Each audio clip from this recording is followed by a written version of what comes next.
Hi guys, welcome to Tech Sunjay YouTube channel.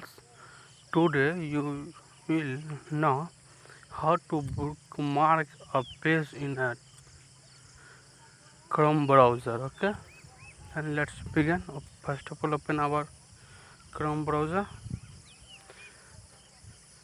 Okay, you will see I have one page. Okay, so one page. You can also take another page. Suppose if you want to bookmark this page, second page, you will click on more option. Okay, and you will click then last option, that is star mark. Okay, you will click on this option. You will see that bookmark is happen. You can also edit.